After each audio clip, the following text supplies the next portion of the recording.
आज हम लोग संविधान को समझते हैं। और देखिए, इसके पहले जो भी चीज़ें थी उसको हम लोग केवल सुन लेते थे और हम लोग को याद हो जाता था, समझाने से याद हो जाता था, नॉर्मली चीज़ें लिखनी की ज़रूरत पड़ती थी। लेकिन एक संविधान ऐसा है कि आपको इसको टोटली नोट्स बनाना पड़ेगा, टोटली लिखना पड़ेगा और हर एक चीज़ लिखना पड़ेगा। इसमें हम ये नहीं कर सकते कि इन चीज़ों को छोड़ दिए, इन चीज़ों को नहीं पढ़ना, हमको टोटल पढ़ना पड़ेगा, टोटल संविधान को समझना पड़ेगा, ठीक है। क्योंकि कोई कहानी नहीं है कि जिस चीज़ों को हम समझ लिए वो चीज़ आराम से हो गया। हमें हर एक पॉइंट, हर एक चीज़, हर एक बिंदु सब कुछ नोट्स करना पड़ेगा। इसलिए हम आपको लिख के आपको समझाएंगे, लिख कर आपको बताएंगे, ताकि आपका समय भी बचे और आप चीज़ों को नोट कर लें, आपको समझ में आए कि हमें क्या नोट करना है, क्या नोट नहीं करना है, ठीक है। तो हमारा स्टार्ट होगा कि भारतीय संविधान का संवैधानिक विकास। भारतीय संविधान का संवैधानिक विकास हमने इसके पहले वाले क्लासेस में बताया था, फिर भी हम इसको रिपीट करते हैं कि संविधान क्या है। हमने बताया था कि जो आपका संविधान है वह दो शब्द से मिलकर बना है, सम प्लस विधान। सम का मतलब होता है समान, विधान का मतलब होता है कानूनों का संग्रह। सम का मतलब होता है समान, विधान का मतलब होता है कानूनों का संग्रह। और यह जो सम है यह आपका विशेषण सूचक शब्द है। आपने हिंदी में पढ़ा होगा कि विशेषण सूचक शब्द किसे कहते हैं। जब किसी भी शब्द की विशेषता बतानी होती है तो उसके आगे हम जो वर्ड डाल देते हैं, लिख देते हैं, उसको हम विशेषण सूचक शब्द कहते हैं। तो विधान की विशेषता बताने के लिए इसमें सम शब्द जोड़ गया, यानी जो कानूनों का संग्रह है उसकी विशेषता के लिए इसमें सम जोड़ा गया, जिसको होता है संविधान, ठीक है। संविधान कहते किसको हैं हम, ये भी हमने बताया था कि किसी भी देश के भूखंड पर लागू होने वाला प्राथमिक कानून को हम लोग संविधान कहते हैं, ठीक है। यानी कोई भी देश है उसके भूखंड पर जो प्राथमिक कानून लागू होता है उसी को हम लोग संविधान कहते हैं। ये सब चीजें आपको बेसिक बताई गई थी, ये सब जरूरी नहीं, बस आपको समझने के लिए बताई गई थी। हमारा स्टार्टेड होगा और हमारी जो चीजें हैं थोड़ा से बेसिक चीजें समझ लेते हैं, उससे क्वेश्चन आता नहीं है लेकिन आपको पता होनी चाहिए। आप नोट करना चाहेंगे तो इसको नोट कर लीजिएगा कि संविधान की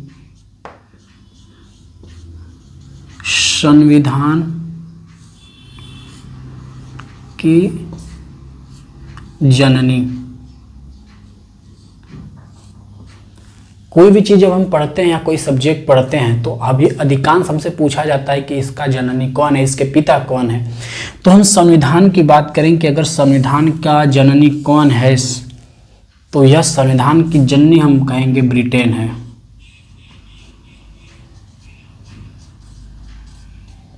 ब्रिटेन, यानी हम कह सकते हैं कि यह जो संविधान आया है, जो संविधान की बातें हम लोग करते हैं, वह संविधान कहाँ से आया है, तो वह संविधान आया है ब्रिटेन से आया है।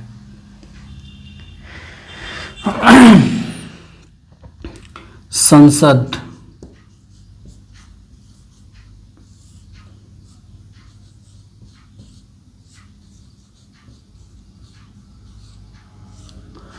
अब जानते हैं कि जो भी संविधान है, जो भी कानून है, अगर इसकी बात हम करें कि संविधान कानून बनता कहाँ पे है, तो यह बनेगा आपका संसद के द्वारा।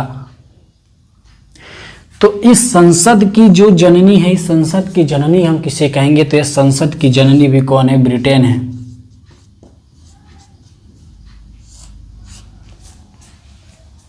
ब्रिटेन क्या है, संसद की जननी है और ब्रिटेन ही संविधान की जननी है। और भी चीज़ें इसमें क्वेश्चन है कि कहाँ का संविधान लिखित है, अलिखित है, उन सब चीज़ों को हम बाद में पढ़ेंगे, बाद में समझेंगे और वो सब जीके में आ जाएंगे। तो अब जीके क्लासेस में वो सब चीज़ें आपकी हो जाएंगी, लेकिन हम बात करेंगे यहाँ पे जो इफेक्ट है, जो जरूरी है, जो इम्पोर्टेंस है उन सब चीज़ों की, ठीक है। ये दो चीज़ आप नोट कर लीजिएगा, ये जरूरी है, यह जानना, यह आपको बेसिक चीज़ें अगर यह आप नहीं जानना है तो बहुत शर्म की बात होती है। अगर कोई पूछ ले कि संविधान की जननी कौन है, ब्रिटेन की जननी कौन है, तो ये दो चीज़ आपको पता होनी चाहिए, ठीक है।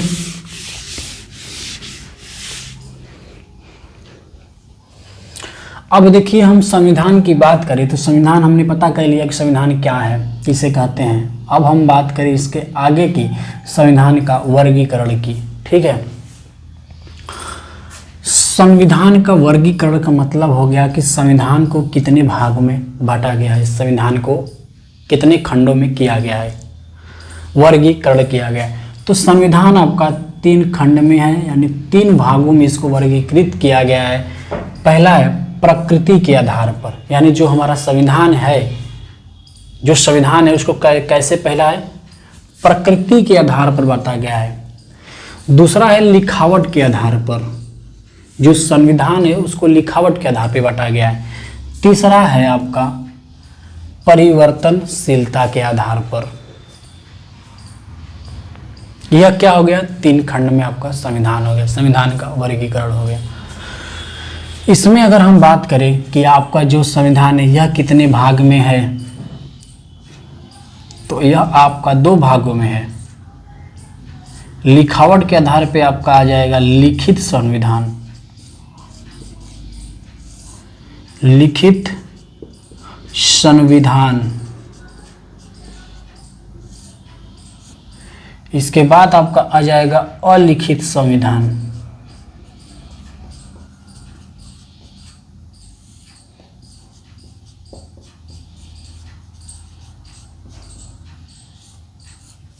लिखित संविधान का मतलब कि जो संविधान लिखा हुआ हो उसे हम लिखित संविधान कहेंगे। अलिखित का मतलब कि जिस संविधान को लिखा नहीं गया लेकिन वह संविधान है, उसको हम क्या कहेंगे, अलिखित संविधान कहेंगे। यानी लिखावट के आधार पर जो संविधान बांटा गया वह 2 भागों में बांटा गया है, लिखित संविधान और अलिखित संविधान। परिवर्तनशीलता के आधार पर बांटा गया है, यह भी 2 में बांटा गया है। पहला है लचीला,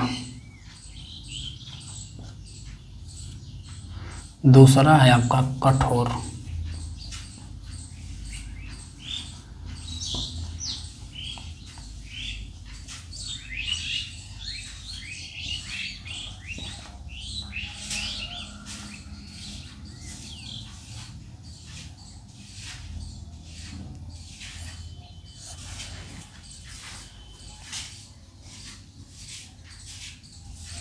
परिवर्तनशीलता के आधार पर आपका संविधान 2 है, लचीला संविधान और कठोर संविधान।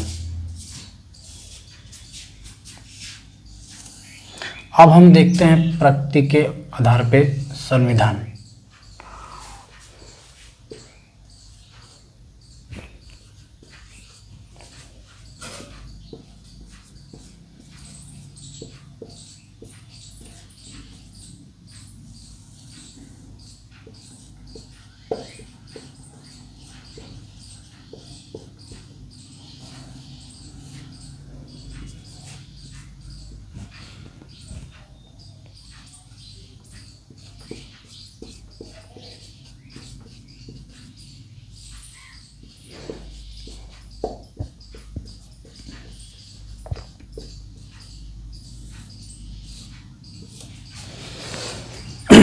प्रकृति के आधार पर संविधान 2 है आपका, विकसित संविधान और निर्मित संविधान।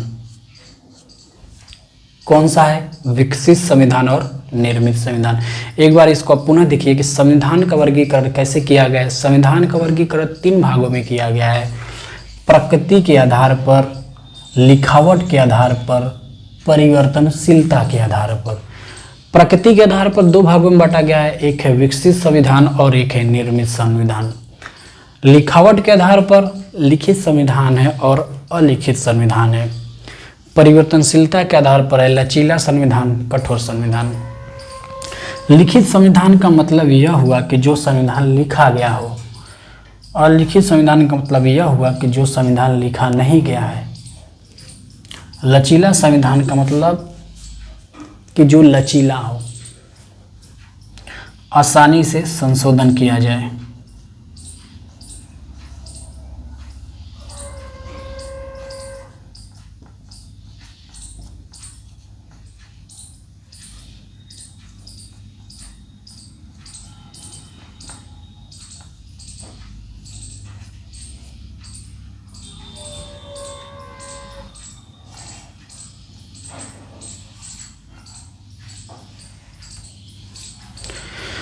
लचीला संविधान का मतलब यह हुआ कि जो आसानी से संशोधन हो जाए, यानी जिसके संशोधन के लिए बहुमत कितना चाहिए, 50+1%, यानी बहुमत 50% है, उसमें +1 हो गया तो वह आपका लचीला में गिनती होता है कि यहाँ का संविधान लचीला है, यह संविधान लचीला है। कठोर के लिए आपका संशोधन के लिए 2/3 बहुमत, 2/3 +1 बहुमत के लिए आवश्यकता पड़ेगी। उस बहुमत को कहते हैं, उस संविधान को हम कहते हैं कि यह संविधान कठोर संविधान है। यानी लचीला और कठोर संविधान डिपेंड करेगा आपके संशोधन पे। ठीक है, यह हो गया संविधान का बेसिक चीज। अब हम शुरू करेंगे संविधान का संवैधानिक विकास कि भारतीय संविधान का संवैधानिक विकास कैसे शुरू होता है।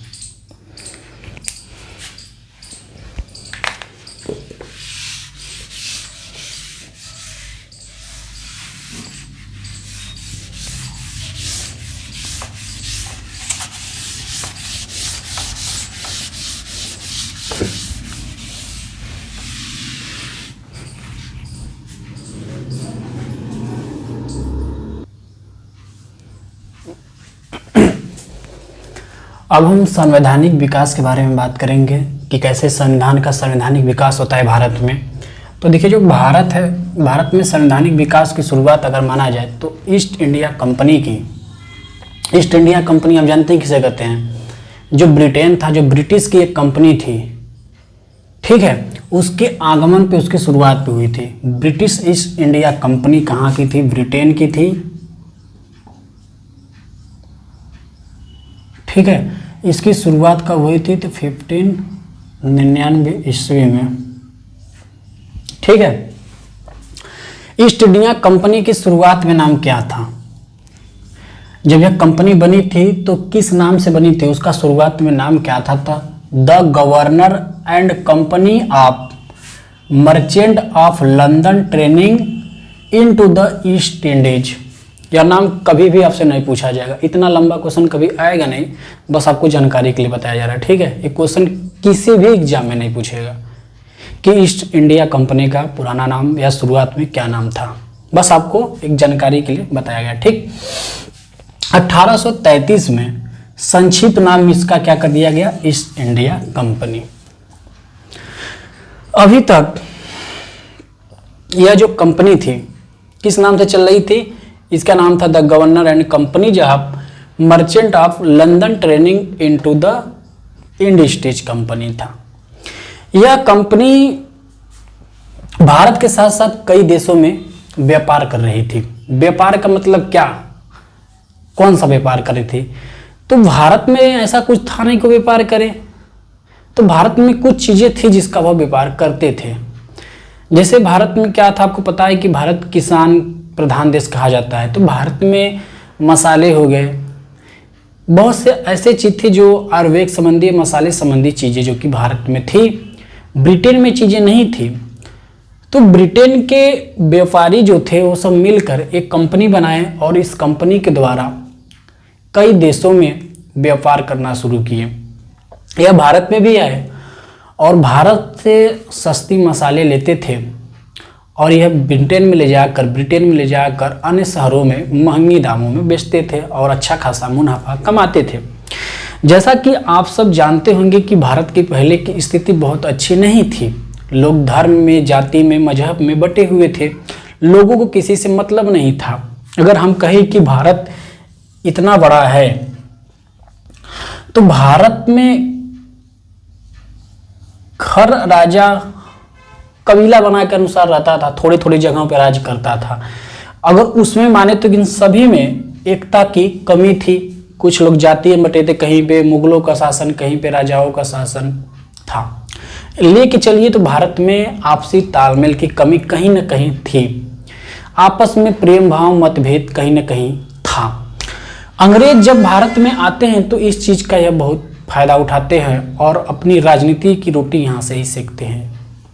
भारत में आप जानते हैं जैसे कि लोकतंत्र नहीं था पहले, भारत में राजशाही चल रहा था, राजतंत्र था और धर्म जाति के कारण कहीं न कहीं एक दूसरे के साथ अन्याय भी हो रहा था।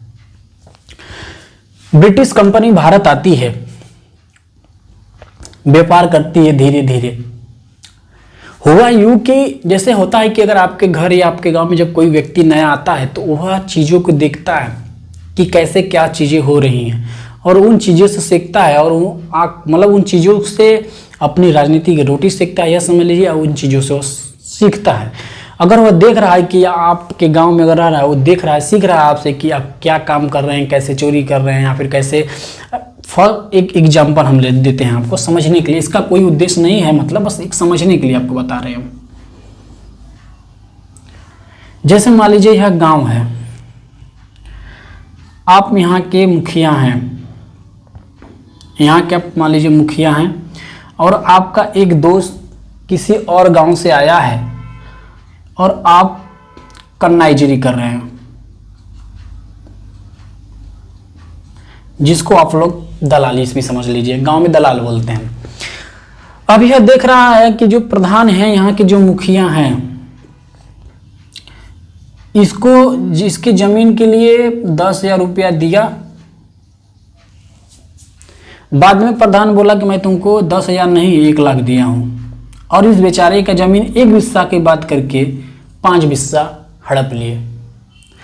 आप बताइए कि इस जो आप इसके साथ पार्टनरी करके आप यह जमीन खरीदे हो, आप गांव के प्रधान हो अलग बात है, आप यह जो जमीन खरीदे हो या इससे लिए हो, इससे पैसा भी लिए हो, इसकी पार्टनरी है। अच्छा आप बताओ, जब आपका विवाद होगा किसी और गांव वाले से तो यह इसमें रोटी सेकेगा कि नहीं सेकेगा? अगर आपको यह पीटा दूसरे गांव वाले ने, आपके साथ इस यहाँ की सत्ता चली गई, तो ये पूरी कोशिश करेगा, इसके पास पैसा है, सब कुछ है, यहाँ का सत्ता हथियाने की कोशिश करेगा। अच्छा आप बताओ, जब यह सत्ता लेगा तो हर चीज़ यहाँ का देखा हुआ है, इसका यहाँ के लोगों से, गांव से कोई मतलब है ना, तो इसका यह परिवार है यहाँ पे, ना ही तो इसके पर्दार है, ना ही तो इसके खून के रिश्ते हैं, तो जाहिर सी है कि यह अत्याचार अधिक करेगा।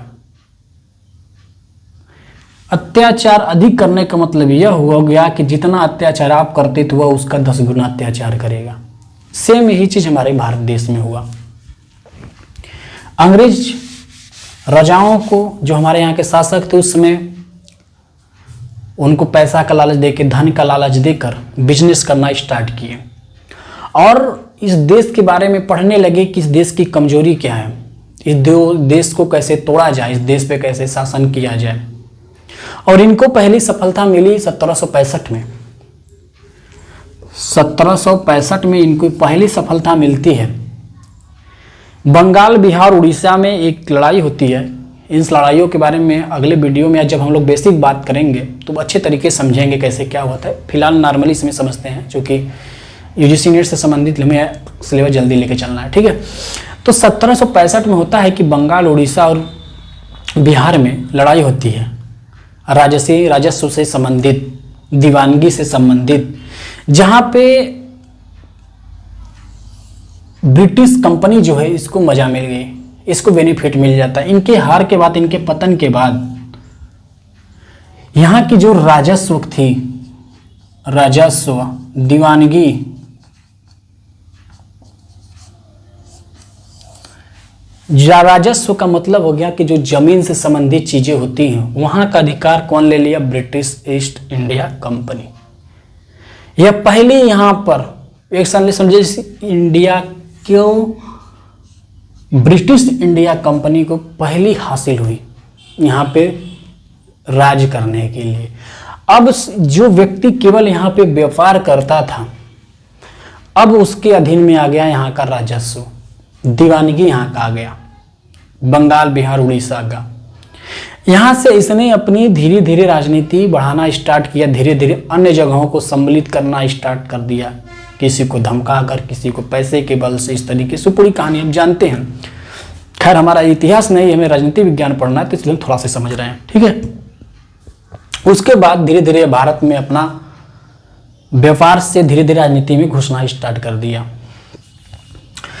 तो भारत में जो ईस्ट ब्रिटिश कंपनी आई थी, उसका अगर बात करें, ईस्ट इंडिया कंपनी नामकरण कब हुआ? तो 1833 में। ना तो क्वेश्चन ए आएगा, ना तो क्वेश्चन ए आएगा, अब इसके शासन की हम बात करें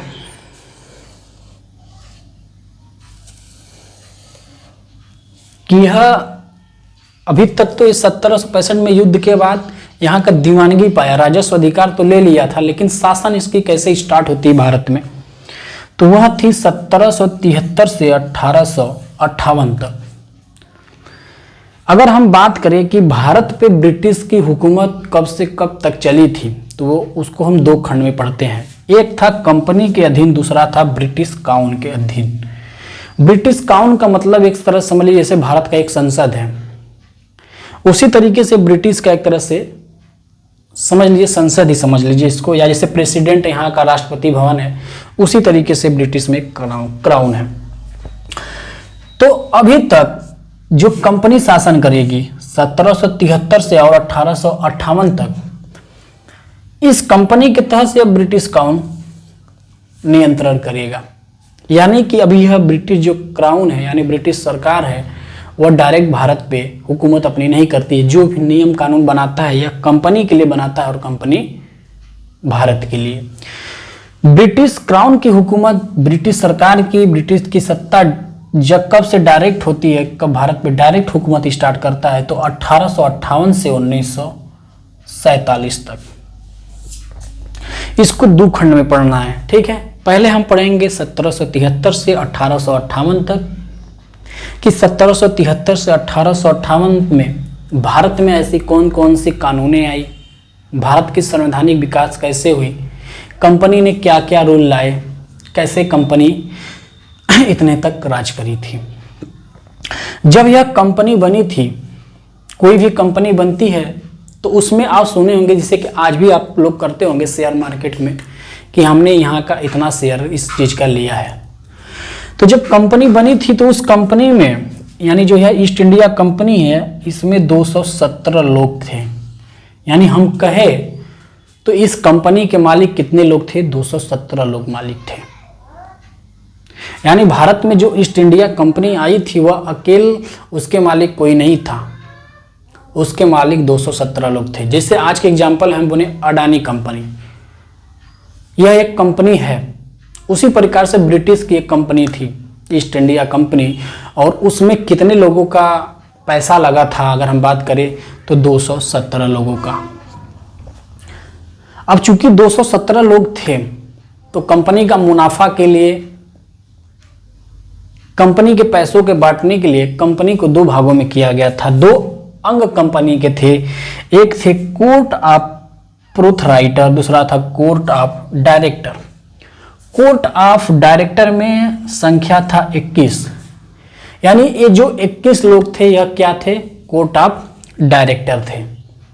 इनका काम था कि कंपनी में जो मुनाफा होता था, जो बेनिफिट्स होता था, उनका इन 217 लोगों को वितरण करना, बराबर बराबर बांटना, तथा कंपनी में जो भी कर्मचारी अधिकारी हो उनकी नियुक्ति करना। ठीक है। कंपनी के दो अंग थे, कौन कौन थे?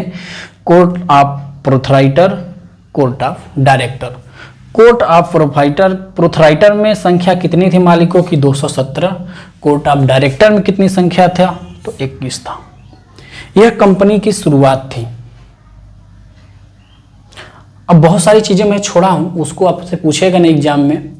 जब मैं डायरेक्ट एक लेक्चर वाला क्लासेस लूंगा उसमें हर चीज़ एकदम जैसे पॉइंटेड बताऊंगा, आपको मजा आएगा। फिलहाल अभी हम लोग चूंकि पीछे चल रहे हैं इसलिए जो जरूरी है बस हम लोग उतना पढ़ रहे हैं। ठीक है। अब इसके हम लोग आगे देखते हैं।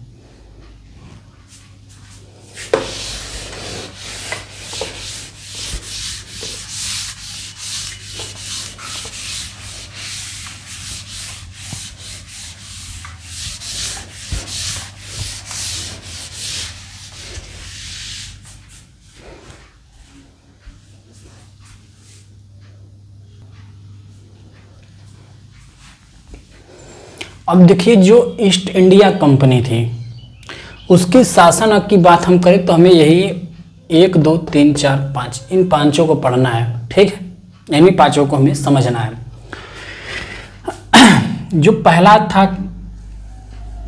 ये समझिए, जो ईस्ट इंडिया कंपनी के द्वारा भारत में ईस्ट इंडिया में पहला कानून जो आया था वह था रेगुलेटिंग एक्ट। कब आया था? यह 1773 में आया था। इसके बारे में हम पढ़ेंगे। दूसरा है ईस्ट इंडिया एक्ट, कब आया था? 1784 में आया था। उसके बाद है चार्टर एक्ट। चार्टर एक्ट जो था वह 3 बार आया था। Charter act 2, charter act 3। यह 3 बार आने का कारण यह था कि पहले बार आया तो उसकी कुछ चीज़ों को संशोधन करने के लिए दूसरी बार आया, फिर दूसरी चीज़ों में कुछ चीज़ें थी जिससे विवाद हुआ था, तीसरी बार आया था। ठीक है, यानी कंपनी का जो शासन था वो 1773 से लेकर 1858 तक हम लोग कानून के द्वारा, जो कानून आया था भारत में ईस्ट इंडिया कंपनी के द्वारा, वो 1773 से 1858 तक था। ठीक है, अब इन रेगुलेटिंग एक्ट में क्या चीज़ें थी? यह जो एक्ट आया, इन एक्ट के द्वारा क्या क्या भारत के लिए था ईस्ट इंडिया कंपनी के द्वारा? तो इसमें कुछ चीज़ें थी, जैसे कि हमने बताया था कि जब शुरुआत में यह कंपनी आई थी, जब व्यापार कर रही थी, तो बंगाल, बिहार, उड़ीसा इन लोग के राजस्व को तो पहले ही ये हथिया ली थी। धीरे धीरे अन्य भी राज्यों को अपने अधीन कर लिया था। तो जब यह कंपनी का जब पहला एक्ट आया, यह क्यों आया हम अगर बात करें तो कंपनी जो थी, जैसा आपको पता है कि वो भारत में या अन्य देशों में व्यापार करने के लिए आई थी, व्यापार के मकसद से आई थी। कहीं ना, जैसे आप मान लीजिए कि आप कहीं पे भी एक दुकान किए हुए हो और अचानक से आप बहुत ज़्यादा उन्नति करने लगे, फॉर्च्यूनर खरीदने लगे, पैसा उड़ाने लगे, तो कहीं ना कहीं जो यहाँ के अधिकारी होंगे उनके दिमाग में होगा कि यार ये एक छोटा सा बिजनेस किया हुआ है और इतनी ज़्यादा मतलब इनकम का स्रोत इसका क्या, स्रोत क्या है, कहाँ से आ रहा है? तो अचानक से जब कंपनी के जो मालिके थे उनके अपराध पैसों के देखकर कंपनी पे डाउट हुआ गवर्नमेंट को, जो ब्रिटिश क्राउन थे उनको वहाँ के डाउट होता है। तो इस कंपनी के भ्रष्टाचार को कम करने के लिए एक तरह समझिए, या इस कंपनी पे थोड़ा सा अपनी शासन टाइट करने के लिए यह एक्ट आया। इसके द्वारा बहुत सारी चीज़ें जो कि आई भारत में, जैसे कि जो बंगाल के जनरल थे, जो बंगाल के गवर्नर थे, बंगाल के गवर्नर, जो बंगाल के गवर्नर थे उनको बंगाल का जनरल गवर्नर कर दिया गया। यानी गवर्नर से क्या बना दिया गया? General, general governor. जो मद्रास थे, बंबई थी, हर जगह के गवर्नर अलग अलग थे। जब इस गवर्नर को, बंगाल के गवर्नर को जब जनरल गवर्नर बनाया गया, उस गवर्नर की उपाधि को जनरल गवर्नर में कन्वर्ट किया गया, तब अन्य जगह के जितने भी गवर्नर थे उन सबको किसके अधीन कर दिया गया? जनरल गवर्नर के अधीन कर दिया गया। यानी जो बंबई में गवर्नर थे, जो मद्रास में गवर्नर थे, अन्य जगह के जो गवर्नर थे, उन सभी गवर्नर को जनरल गवर्नर के अधीन कर दिया गया। अभी तक क्या था कि सब लोग फ्री थे, यानी सब लोग अपने अपने कार्य करते थे। लेकिन अब क्या हो गया कि जो गवर्नर है वो जनरल गवर्नर के अधीन कार्य करेंगे। अब चूंकि जब यह गवर्नर जनरल गवर्नर के अधीन हो गए और कुछ चीजें कानूनी जब आई, तो सरकार यह सोचती कि हमारी जो चीजें उसमें विवादित ना हो, लोगों को अच्छी तरीके से समझ में आए। तो उसके लिए जरूरी होता है एक स्पेशलिस्ट की, जो चीज़ों को समझाए कि नहीं ऐसे नहीं ऐसे, और देखे कि नहीं क्या यह सही है या क्या गलत। तो उसके लिए जरूरत थी एक न्यायालय की। तो कलकत्ता में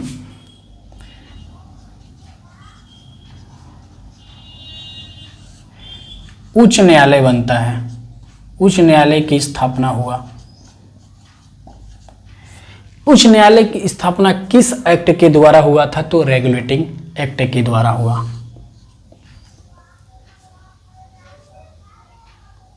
और कंपनी में जो डायरेक्टर वाला था उन सबको सेवानिवृत्त का सिस्टम बनाया गया। यानी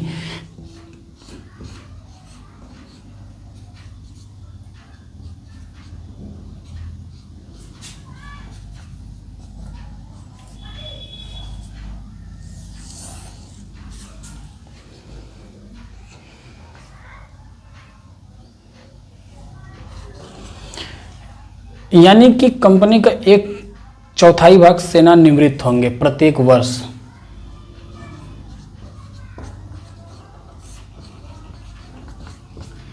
प्रत्येक वर्ष 1/4 सेवानिवृत्त होंगे तथा कंपनी के मालिक बनने के लिए 1000 पाउंड 10,000 पाउंड था।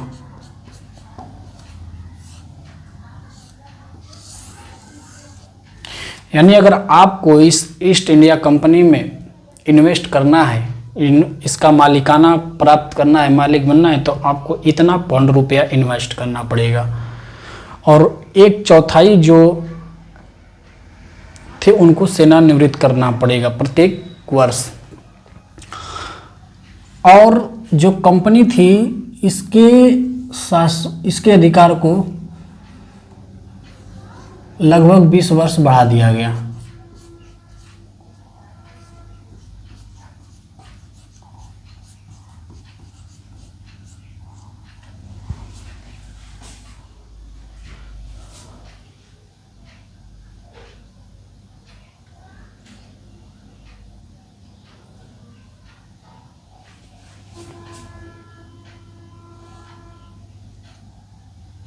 ठीक, कंपनी के 20 वर्ष, जिससे कि कोई भी चीज है जिसे आप अधिकार मांगते हैं,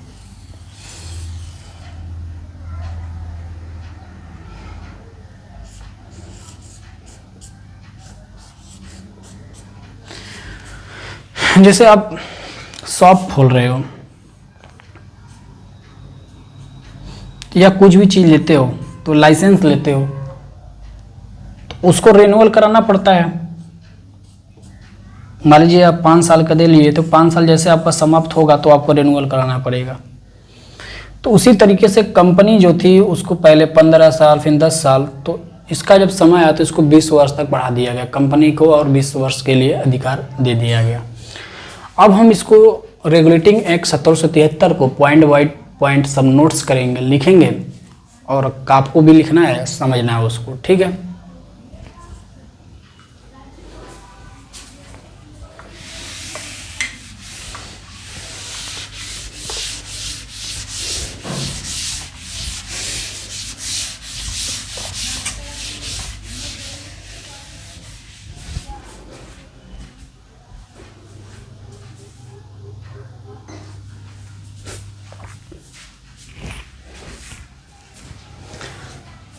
अब देखिए पहला जो रेगुलेटिंग एक्ट होता है 1773 में। जब यह 1773 में रेगुलेटिंग एक्ट आता है तो इस एक्ट में क्या क्या चीज़ें थी इसको आपको नोट करना है, ठीक है। 100% इसको नोट करना है और यह जरूरी है। कोर्ट ऑफ डायरेक्टर, आपको बताया गया था कि जो कंपनी थी उसके 2 अंग थे, एक था प्रोपोराइटर, दूसरा था कोर्ट ऑफ डायरेक्टर। तो जो कोर्ट ऑफ डायरेक्टर था उसका कार्यकाल क्या था, पहले 1 वर्ष था। उसके कार्यकाल को इस एक्ट के द्वारा 4 वर्ष कर दिया गया, और उसमें यह प्रावधान भी किया गया कि इसके जो सदस्य हैं कोर्ट ऑफ डायरेक्टर के, प्रत्येक वर्ष 1/4 लोग क्या करेंगे, सेवानिवृत्त होंगे। दूसरी चीज इसमें यह थी कि जो कोर्ट ऑफ डायरेक्टर है जो उसको नियुक्त करने वाला, इसके जो थे वह क्या था, 1000 पाउंड शेयर करने वाला करेगा। यानी जो इसकी संख्या थी, जो इसमें कोर्ट ऑफ डायरेक्टर के जो सदस्य थे उसको नियुक्त करने के लिए, यानी आपको बताया गया था कि कंपनी में कई लोगों का शेयर था, तो उन शेयर में जिसका शेयर 1000 पाउंड रहेगा वही कोर्ट ऑफ डायरेक्टर की नियुक्ति करेगा। यानी वो कोर्ट ऑफ डायरेक्टर की नियुक्ति अपने अनुसार कर सकता है, यह प्रावधान किया गया। उसके बाद थी कि जो बंगाल का प्रेसिडेंसी था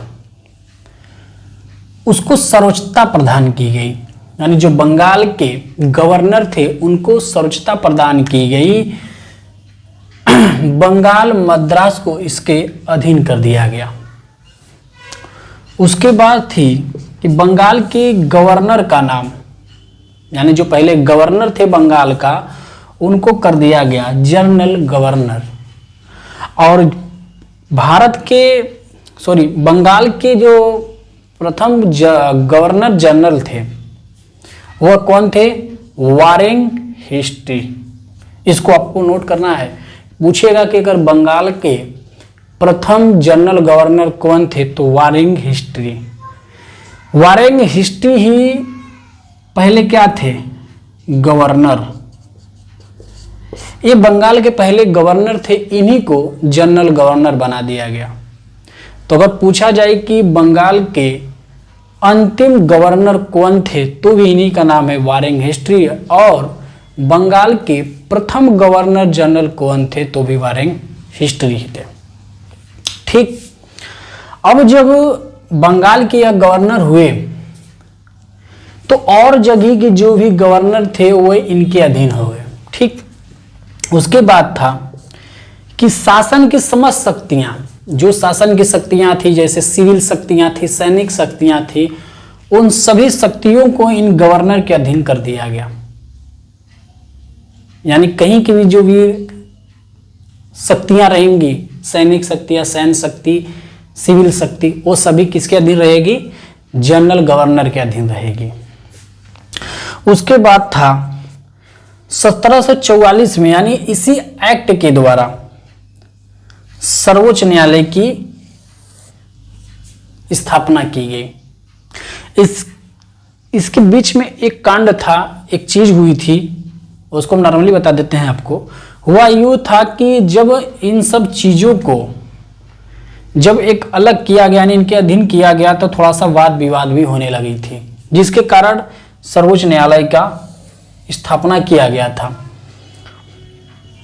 और यह जो सर्वोच्च न्यायालय था,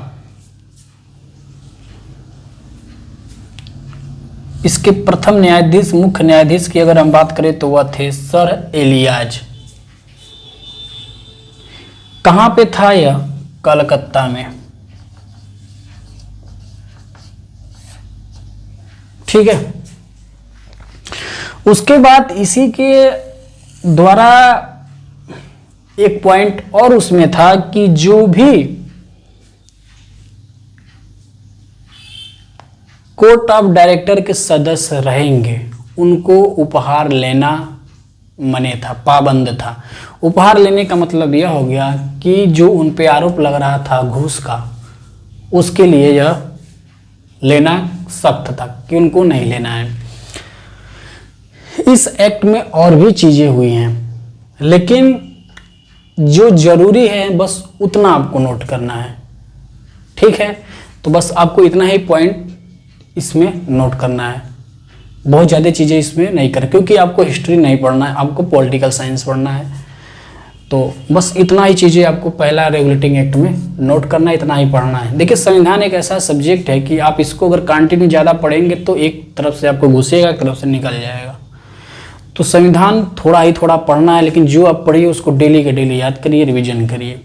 एक साथ आप ढेर से पढ़ लेंगे तो एक चीज़ें से एक तरफ से आती रहेंगी, एक तरफ से निकलती रहेंगी, क्योंकि इसमें देखिए हर एक चीज़ है आपको नोट करना पड़ेगा, सभी का नाम, सन, इसलिए इसको थोड़ा थोड़ा ही पढ़ना पड़ेगा। तो आज के लिए जो कि रेगुलेटिंग एक्ट है 1773, बस इतना ही। उसके बाद इसका हम लोग आगे क्लासेस में देखेंगे। ठीक है, तो इसको नोट कर लीजिएगा और इसको आप पढ़ लीजिएगा। कल के क्लासेस में एक बार रिवीजन करा दिया जाएगा। देखिए, हम लिख कर और थोड़ा थोड़ा इसलिए पढ़ा रहे हैं क्योंकि यह संविधान है, राजनीतिक सिद्धांत रहता, पॉलिटिकल थिंकर से संबंधित रहता, और भी चीज़ें रहती तो और बेहतर आपको बताया जा सकता था, समझाया जा सकता। संविधान ऐसा चीज़ है कि जो चीज़ें हुई रहेंगी उसको तो मान लीजिए मैं आपको बोल के अच्छे से कहानी के तौर पे समझा दूंगा, लेकिन कोई चीज़ें होंगी जिसको को लिखना ही पड़ेगा। और संविधान के लिए सबसे बड़ी बात यह है कि अगर मैं पहले आपको लिखवा कर नॉर्मली से बताऊंगा, उसको जब आप पढ़ लोगे, एक बार समझ लोगे, उसके बाद जब लेक्चर के द्वारा समझाया जाएगा तो आपको बेहतर समझ में आएगा। और मैं पहले ही डायरेक्ट आपको अगर लेक्चर के द्वारा अगर समझाऊंगा, कहानी के द्वारा समझाऊंगा, तो आपको हल्का समझ में आएगा, सुनेंगे निकल जाएगा, लेकिन घुसेगा कुछ नहीं। जब चीज़ें को आप सुने रहेंगे, पढ़े रहेंगे, देखे रहेंगे, तो जब चीज़ों को बताई जाएंगी तो ऑलरेडी आप उस चीज़ों को पकड़ने लगोगे, वह चीज़ें आपको सुना सुना लगेगी और आपका रिवीजन ऑटोमेटिक हो जाएगा और आपको याद वो चीज़ें आएगा और क्लासेस आपको बेहतर लगने लगेंगी। तो यह चीज़ें जितने हमने आज की क्लासेस में पढ़ा है, यह लेक्चर 1 है। लेक्चर 2 में जो हमारा लेक्चर 2 आएगा तो ये जितनी चीज़ें पढ़ाई गई हैं उसमें पहले बताया जाएगा, उसके बाद आगे हम बढ़ेंगे। अब ध्यान दीजिएगा कि जैसे लेक्चर 2 स्टार्ट होगा, यह चीज़ें आपको जो भी नहीं समझ में आई होंगी, आपको थोड़ा सा बोरिंग लगा होगा, आपको हार्ड लगा होगा, वह सभी चीज़ें उस लेक्चर 2 में सिंपल लगने लगेंगी। कारण इसका यह है कि यह चीज़ें आपको आज नहीं लगेंगी, थोड़ा सा क्लासेस थोड़ा सा मतलब बोरिंग टाइप लगी होंगी, अच्छी नहीं लगी होंगी। इसका कारण यह है कि संविधान ऐसा सब्जेक्ट है, जब आप इसको पढ़ेंगे, इसको देख लेंगे, रिवीजन कर लेंगे, तब उसके बाद सेकंड क्लास में आपको जितना मज़ा आपको पॉलिटिकल थिंकर में आया था उतना ही इसमें आएगा, उससे ज़्यादा भी आएगा। तो इसको आप पढ़िएगा ज़रूर, एक बार नोट करिएगा ज़रूर, उसके बाद तभी आपको सेकंड लेक्चर में अच्छा लगेगा। तो मिलते हैं फिर नेक्स्ट में, ठीक है।